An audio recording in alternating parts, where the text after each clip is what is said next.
रखते थे धरती को अरियों की ललकार पर, और जय हिंद का नारा सदा लिखा था जेलों की दीवार पर। जय हिंद का नारा सदा लिखा था जेलों की दीवार पर। बदन पर बंधी थी बेड़िया और दिल वही आजाद था, और रक्त के अंतिम कतरे में भी भारत जिंदाबाद था। रक्त के अंतिम कतरे में भी भारत जिंदाबाद था। महोदय, पहलगाम के अटैक के बारे में तो आप सभी जानते हैं, तो उसी को केवल 2 पंक्तियों में व्यक्त करके कहती हूँ कि दुनिया को नए भारत का प्रचार दिखाया है हमने। दुनिया को नए भारत का प्रचार दिखाया है हमने। दुश्मन के घर में घुसकर ही जश्न मनाया है हमने। धर्म पूछकर बहनों का सिंदूर मिटाया था तुमने। धर्म पूछकर बहनों का सिंदूर मिटाया था तुमने। उसी मिटे सिंदूर को ही बारूद बनाया है हमने। उसी मिटे सिंदूर को ही बारूद बनाया है हमने। इन आतंकी ताकत पर आज भारत की खुददारी अड़ती है। यहाँ व्योमिका और सोफिया जैसी नारी लड़ती है। पहलगाम का बदला लेकर दुश्मन को यह बता दिया कि चुटकी भर सिंदूर की कीमत कितनी भारी पड़ती है। चुटकी भर सिंदूर की कीमत कितनी भारी पड़ती है। हमें आज़ादी ना राजनीति दांवपेच से मिली है, ना ही पैसों से मिली है तो केवल और केवल कुर्बानियों से। तो उन्हीं कुर्बानियों को कुछ इस प्रकार बयां करती हूँ कि कतरा कतरा खून दिया था, वीर जवानी जनून दिया था। खड़े अंग्रेज माने नहीं तो गोलियों से भून दिया था। गोलियों के कान नहीं थे, ना आवाज मंजीरों की। खनखनाहट गूंज रही थी सेल्यूलर में जंजीरों की। राजनीति से मिली नहीं है, नहीं खरीदी पैसों से। सौदा लहू के मोल हुआ था भगत सिंह के जैसों से। सौदा लहू के मोल हुआ था भगत सिंह के जैसों से। मगर दुख तो इस बात का है और दुर्भाग्य तो ये है कि आज हम ऐसे समाज में जीते हैं जहाँ पत्थर की मूरत को लगते हैं 56 भोग, और भूखे नंगे तड़पते सो जाते हैं लोग। और भूखे नंगे तड़पते सो जाते हैं लोग। अरे मजदूर को मजदूर समझिए, मजबूर नहीं। दान दीजिए, गरीब को काम दीजिए, दान नहीं। और यदि दान देने के इतने ही इच्छुक हैं तो रक्त दान दीजिए जीते जी, और मरने के बाद अंग दान देकर मरते हुए को जीवन दान दीजिए। यही सच्ची देशभक्ति और राष्ट्र प्रेम है। तो धन्यवाद। जय हिंद, जय भारत, जय भारतीय। तो मैं इस देश की दिशा और दशा दोनों ही बदल कर रख सकता हूँ। तो ऐसे में हम तो 70 करोड़ हैं, हमारे लिए क्या कठिन। आज हमारा भारत देश दुनिया का एकमात्र ऐसा देश है जिसके पास नया दिमाग है, जिसके पास नया खून है, जिसके पास नया जुनून है, जिसके पास नई दृढ़ता है, वीरता है, साहस है, शौर्य है, जिसके पास धरती जैसा धैर्य है तो अग्नि जैसा तेज, वायु जैसा वेग है तो जल जैसी शीतलता, और आकाश जैसी विराटता रखने वाला 70 करोड़ युवा आबादी वाला परम वैभवशाली जगत गुरु विश्व गुरु कोई देश जाना जाता है तो वह मेरा भारत देश जाना जाता है। और आज हमारे देश के युवा ही हैं जो हमारे देश को आगे ले जा रहे हैं। आज हमारे देश के युवाओं ने तकनीकी क्षेत्र हो या ग्रामीण क्षेत्र, शिक्षा का क्षेत्र हो या खेलों का, हर जगह अपनी प्रतिभा को स्थापित किया है। किंतु अफसोस इस बात का है कि आज भी हमारे देश में न जाने कितने ऐसे युवा हैं जो बहुत काबिल और बहुत योग्य हैं, किंतु भ्रष्टाचार और पक्षपात जैसी बेडौल जड़ों ने ऐसे युवाओं की काबिलियत और योग्यता का सदा ही खंडन किया है। आज हमारे युवाओं ने हर जगह अपनी प्रतिभा को स्थापित किया है, किंतु उसके पश्चात भी हमारे समाज में पनप रही भ्रष्टाचार और पक्षपात जैसी बेडौल जड़ों ने इनके सम्मान को हमेशा ठेस पहुंचाई है, और जिसका नतीजा आपके सामने है। आज भी हमारे देश में न जाने कितने ऐसे युवा हैं जो हमारे समाज में पनप रही भ्रष्टाचार और पक्षपात की जड़ों को नष्ट कर देना चाहते हैं, और वहीं दूसरी तरफ उसी देश में ऐसे भी युवा हैं जो इन्हीं सामाजिक कुरीतियों का अपनी आवश्यकता अनुसार समर्थन करते हैं। आज हमारे युवाओं को इस बात को समझना होगा कि शिक्षा का अर्थ केवल परीक्षा में अच्छे अंक लाना नहीं होता। शिक्षा का अर्थ होता है हमारी सफलता की नींव भी है। जी हाँ, मेरा विषय है जीवन में अनुशासन और जिम्मेदारी। अगर कोई मुझसे पूछे कि सफलता की पहली सीढ़ी क्या है तो मेरा उत्तर होगा अनुशासन। और अगर पूछा जाए कि जीवन में भरोसेमंद बनने का आधार क्या है तो मेरा उत्तर होगा अनुशासन। हमारा जीवन एक सफर की तरह है, और इस सफर को सही दिशा देने के लिए हमें 2 चीजों की आवश्यकता होती है। एक नियमितता जो अनुशासन लाता है, और दूसरी कर्तव्य भावना जो हमें जिम्मेदारी की ओर प्रेरित करती है। तो बात आती है कि अनुशासन और जिम्मेदारी है क्या। पहले चलते हैं अनुशासन की तरफ। अनुशासन क्या है? अनुशासन एक जीवन शैली है। यह कोई मजबूरी नहीं बल्कि एक समझदारी है। अनुशासन है नियमों का पालन करना, समय के प्रति सजग रहना और अपने कार्यों में संतुलन बनाए रखना।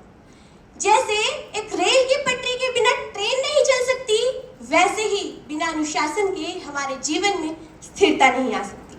हर सुबह जब सूर्य उगता है तो अपने तय समय पर उगता है। हर ऋतु अपने तय समय पर आती है। प्रकृति का हर नियम अनुशासित है। अगर प्रकृति अनुशासन को ना अपनाती तो क्या आज हम जीवित रह पाते? बिल्कुल नहीं। अगर प्रकृति इतनी अनुशासित है तो हम इंसान क्यों नहीं? अब चलते हैं जिम्मेदारी की तरफ। जिम्मेदारी क्या है? जिम्मेदारी है अपने कर्तव्यों को पहचानना, उन्हें पूरी ईमानदारी, समयबद्धता और समर्पण की भावना के साथ निभाना। जिम्मेदारी तब होती है जब एक छात्र पूरी लगन से पढ़ाई करता है। जिम्मेदारी बिना किसी बहाने की अपनी गलती को मानना है। यह कहना है कि हाँ, ये मेरी गलती है और मैं इसे सुधारूंगा या सुधारूंगी। की जय चिल्ला उठती है। यही है देशभक्ति। सुप्रभात, मैं यशिका बाबा सदन की ओर से आज यहाँ उस भावना की बात करने आई हूँ जो ना जाति देखती है ना ही भाषा देखती है, तो सिर्फ भारत को। वो है हमारी देशभक्ति और राष्ट्र गौरव। देशभक्ति और राष्ट्र गौरव तो ऐसे शब्द हैं जो एक दूसरे से जुड़े हुए हैं।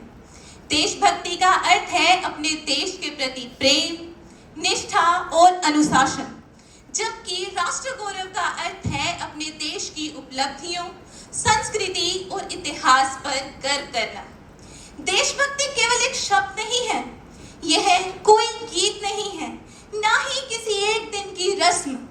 देशभक्ति है जब एक छात्र ईमानदारी से मेहनत करता है ताकि वो अपने देश का नाम रोशन कर सके।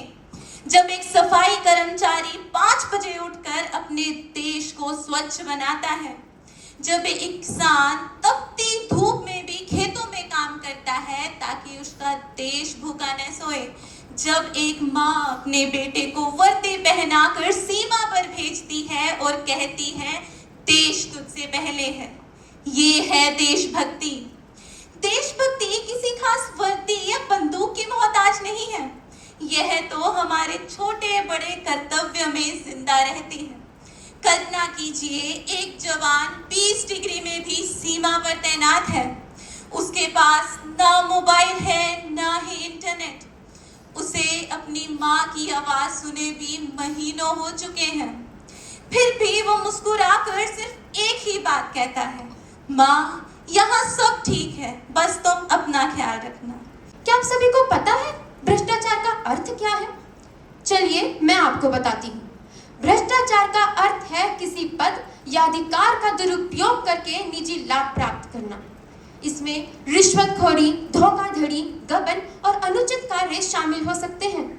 मान्यवर, आज हमारे भारत देश में भ्रष्टाचार का सर्वत्र बोलबाला है। आज हमारे भारत देश में ऐसा कोई क्षेत्र शेष नहीं जहाँ भ्रष्टाचार न हो। बच्चे के जन्म से प्रारंभ कीजिए और प्राइवेट डॉक्टर की लंबी फीस के प्रशासन की कहानी है ये, जहां हमें नकली दवाइयां मिलती हैं, दूध में पानी मिला दिया जाता है और हल्दी में रंग मिला दिया जाता है। चाहे विद्यालय में प्रवेश पाना हो या नौकरी के लिए पत्र देना हो, जहाँ काबिल बच्चे और लोग लंबी लंबी कतारों में लगे रहते हैं, वहीं अमीर बाप की बिगड़े लात को 2 नंबर के रास्ते से प्रवेश मिल जाता है। कभी जाकर देखा है बिजली दफ्तरों में? कभी जाकर देखा है बिजली दफ्तरों में कितने लोग आपकी बिजली चुराते हैं और बिल की लंबी रसीद आपके हाथों में थमा देते हैं? क्या ये भ्रष्टाचार नहीं? और अभी हाल ही में एक खबर आई है कि रोहतक के सनफ्लैग ग्लोबल अस्पताल ने 10 की दवाई 800 में बेची है। गरीब को लूटा जा रहा है, उसके साथ विश्वासघात हो रहा है। क्या ये भ्रष्टाचार नहीं है? और मैं होती ही कौन हूँ आपके साथ भ्रष्टाचार की बातें करने वाली, अगर मैं खुद के 100 रुपए बचाने के लिए टोल टैक्स से पीछे मुड़कर गांव के कच्चे रास्ते से जा रही हूँ। मैं होती ही कौन हूँ आपके साथ भ्रष्टाचार की बातें करने वाली, अगर मैं उस बड़े मॉल में जाकर 10,000 की खरीदारी करती हूँ, लेकिन रिक्शे वाले से तो 2 रुपए के लिए भी मोल भाव करती हूँ। आज के युग में भ्रष्टाचार का सबसे बड़ा उदाहरण है नेता, है या हम भारत के लिए जी भी रहे हैं। हिंदुस्तान हमारा है, यह हमारी शान है। हिंद की माटी से जन्मे यही हमारा मान है। जो मर मिट जाए देश के लिए, अरे जो मर मिट जाए देश के लिए, वही तो सच्चा इंसान है। देशभक्ति ही सच्चा धर्म है, देशभक्ति ही सच्चा ईमान है। जय हिंद, जय भारत। हिस्सा है मगर हम इसे अपने घर का रोशनदान कहते हैं, अपने घर का रोशनदान कहते हैं। प्रधानाचार्य महोदय, सम्माननीय अध्यापकगण व मेरे सभी सहपाठियों को मेरा सादर प्रणाम। मैं दिया रमन सदन की ओर से आप सभी के साथ देश प्रेम और राष्ट्र निर्माण के उपलक्ष्य पर अपने विचार आप सभी के साथ साझा करना चाहूँगी। देशभक्ति और आज़ादी का असली मतलब वही जान सकता है जिसने कभी गुलामी सही। हम सौभाग्यशाली हैं कि हमने इस स्वतंत्र भारत में जन्म लिया। प्राचीन, मध्यकालीन और वर्तमान भारत के उदाहरण से स्पष्ट करना चाहूंगी। जब हम फिरंगियों के फेरे में फंस गए तो रंग दे बसंती चोले की आवाज से टोलों के टोले उमड़ाते थे। उसके बाद 62-65 के युद्धों में अपना सुहाग गवा देने वाली औरत, जब घर के ये हालात हो जाया करते थे कि प्यार भी भरपूर गया, एक औरत का सिंदूर गया, नन्हे नोनी हालों की लंगोटियां चली गई, छोटी छोटी बेटियों की चोटियां चली गई, बाप की कमाई गई, भाई की पढ़ाई गई। ऐसा एक विस्फोट हुआ, पता चला नहीं इस जिस्म की कई बोटियां चली गई। ऐसा होने के बावजूद एक माँ अपने बेटे को सरहद पर दुश्मनों की धज्जियां उड़ाने के लिए भेज देती। ऐसे ही सारा परिवार अपनी सोशल मीडिया एक अपरंपरागत मीडिया है। यह वर्चुअल वर्ल्ड है जो इंटरनेट की सहायता से हमारे तक पहुंचा है। यह हमें पूरी दुनिया से जोड़ कर रखता है। आजकल बच्चे को पता है कि सोशल मीडिया क्या है, परंतु क्या आपको इसके प्रभावों के बारे में पता है? क्या आपको पता है कि हमारे जीवन के लिए एक वरदान है या अभिशाप? चलिए मैं बताती हूँ। जिस तरह एक सिक्के के दो पहलू होते हैं, उसी तरह सोशल मीडिया के भी दो पहलू होते हैं, एक सकारात्मक और दूसरा नकारात्मक। सोशल मीडिया हमें जानकारी का अथाह सागर प्रदान करता है। यह हमारे व्यवसाय और शिक्षा के लिए भी एक अनिवार्य साधन बन गया है। सोशल मीडिया से आप क्या समझते हैं? ये मैं आपको पहले ही बता चुकी हूँ कि एक अनिवार्य साधन है, लेकिन इसके कुछ नकारात्मक प्रभाव भी हैं। यह हमारे मानसिक स्वास्थ्य पर नकारात्मक प्रभाव डालता है, हमारे नकारात्मक भावों को, विचारों को बढ़ावा देता है। यहाँ तक नहीं, ये हमारी गोपनीयता को भी खतरे में डालता है। उदाहरण के तौर पर रोहन और सोहन दोनों एक ही कक्षा में पढ़ते हैं। रोहन अपना अधिकतर समय सोशल मीडिया पर व्यतीत करता है और उसे बर्बाद कर देता है, जिसके कारण उसके अंक भी कम आ रहे थे और वे पढ़ाई में ध्यान भी नहीं दे पा रहा था। दूसरी ओर सोहन, जो कि अपना अधिकतर समय पढ़ाई में व्यतीत करता है, वह सोशल मीडिया को सिर्फ अपने लक्ष्य को प्राप्त करने के लिए उसका प्रयोग करता है, जिसके कारण उसके अंक भी अच्छे आ रहे थे और वह पढ़ाई में अच्छा भी हो रहा था। इस उदाहरण से हम क्या समझते हैं? इस उदाहरण से हम यह समझते हैं कि रोहन, जिसने अपना अधिकतर समय सोशल मीडिया को दिया, उसने उसके लिए सिर्फ नकारात्मक परिणाम ही पैदा किए, और दूसरी तरफ सोहन, जिसने सोशल मीडिया को एक सीमित रूप से प्रयोग करा, उस भ्रष्टाचार और उसके समाधान विषय के बारे में अपने विचार साझा करने जा रही हूँ। आजकल हर चौराहे पर, हर व्हाट्सएप ग्रुप पर, हर चाय की दुकान पर बस एक ही बात होती है कि इस देश का तो कुछ नहीं हो सकता। चारों तरफ भ्रष्टाचार ही भ्रष्टाचार फैला है। जी हाँ, हर कोई बोलता है, हर कोई नेता को गाली निकालता है, अधिकारियों को कोसता है, सिस्टम में दोष निकालता है, लेकिन कभी कोई खुद से एक सवाल नहीं पूछता कि वह खुद कितनी ईमानदारी से जीता है।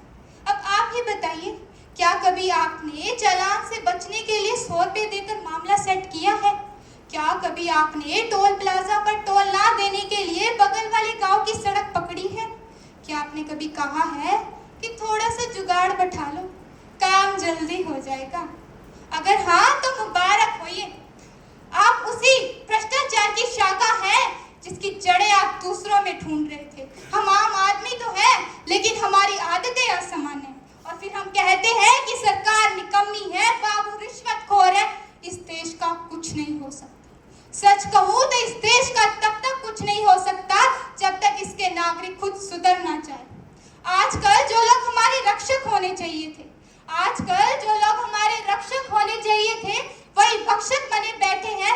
पैसों के लालच में प्रश्न पत्र लीक कर दिए जाते हैं, झूठे प्रमाण पत्र, डिग्रियां बांटी जाती हैं। इस भ्रष्टाचार की आंधी में तो मानो जैसे सब अंधे हो बैठे हैं। सन 1947 में नव भारत की नींव रखी गई थी। एक आधुनिक भारत के निर्माण की कहानी शुरू हुई थी। एक ऐसा भारत बनाया गया जो बदलाव की नई चादर ओढ़ रहा था। और उसी समय सन 1948 में जीप घोटाला सामने आया और उस दिन के बाद से लेके आज तक ये घोटाला और भ्रष्टाचार की फहरिस्त थमी नहीं है। जीप घोटाला, कॉमनवेल्थ घोटाला, आदर्श घोटाला, गैस कांड घोटाला, हवाला घोटाला, यह फहरिस्त बड़ी लंबी है। इस पर तो मैं बस इतना ही धन्यवाद करती हूँ इस मंच का कि आज मैं यहाँ सच को आवाज़ देने आई हूँ, अन्याय के खिलाफ आवाज़ उठाने आई हूँ। मैं आई हूँ यहाँ यह पूछने कि अगर संविधान मजबूत है तो इंसान मजबूत क्यों नहीं, अगर व्यवस्था मजबूत है तो संविधान मजबूत क्यों नहीं। आदरणीय प्रधानाचार्य महोदय, सम्माननीय शिक्षकगण और मेरे जागरूक साथियों, मैं रिया आज रमन सदन की ओर से एक ऐसा विषय प्रस्तुत करने जा रही हूँ जो ना केवल व्यवस्था का दुश्मन है बल्कि हर ईमानदार नागरिक की ईमानदारी का भी हथियारा है। विषय है भ्रष्टाचार और उसके बचाव। भ्रष्टाचार एक ऐसा शब्द है जो हमारी देश की रग रग में समाया हुआ है। घूस, अनुचित लाभ, सिफारिश, जालसाजी इसके अन्य रूप हैं। जब हम करते हैं भ्रष्टाचार तो करते हैं हम विश्वासघात इस देश के साथ, समाज के साथ और खुद के साथ भी। हाँ साथियों, जब एक छात्र पैसे देकर नंबर खरीद लेता है, जब एक अफसर घूस लेकर फाइल आगे बढ़ा देता है और जब एक नेता वादा करके पलट जाता है, तो कर क्या रहे हैं ये सब? यही तो कर रहे हैं भ्रष्टाचार की जड़ों को मजबूत। हाँ साथियों, हमारा देश अंग्रेजों की गुलामी से तो आज़ाद हो गया, लेकिन हम आज भी भ्रष्टाचार की गुलामी में जकड़े हुए हैं, जो दिन रात हर वक्त हमारे खून में जहर घोलने का काम कर रही है। भ्रष्टाचार एक ऐसी बीमारी है जो हमारे देश को अंदर ही अंदर से खोखला बनाती जा रही है। जहाँ ईमान बिकता है वहाँ ईमानदारी नहीं बचती। आज हमें हर मोड़ पर कोई ना कोई भ्रष्ट चेहरा अवश्य ही देखने को मिलता है।